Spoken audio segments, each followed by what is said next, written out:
ខ្ញុំបានទៅចូលរួមតាំងពីពណ៌ផលិតផលនៅទីក្រុងគួងជ័យប្រទេសចិនហើយការតាំងពីពណ៌នេះគេធ្វើជា3ដំណាក់កា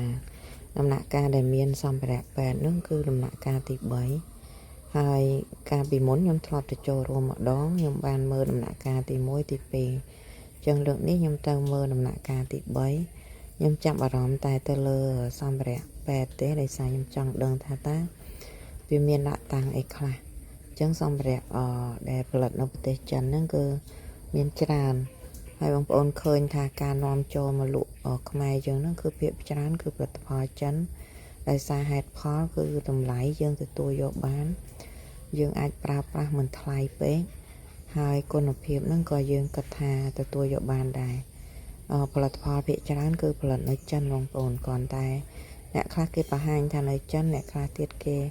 ក៏វាយប្រេមផ្សេងតែភាគច្រើនបំផុតគឺផលិតនៅចិនអ្វីដែលយើងនាំចូលមកហ្នឹងគឺភាគច្រើនអាចប្រទេសចិនឬក៏ប្រទេសវៀតណាមហើយសម្ភារៈគឺយើងអាចប្រើប្រាស់បានបងប្អូនឃើញថាជំរើសវាមានច្រើននៅក្នុងការដែលយើងប្រើប្រាស់នឹងហើយស្អីក៏មានដែរគ្រាន់ថាការតាំងមួយមហាញនេះគឺជាផ្នែកមួយតែប៉ុណ្ណោះឯងក៏ប៉ុន្តែរោងចក្រមែនតើនោះគឺវាច្រើនជាងនឹងទៀតតែបងប្អូន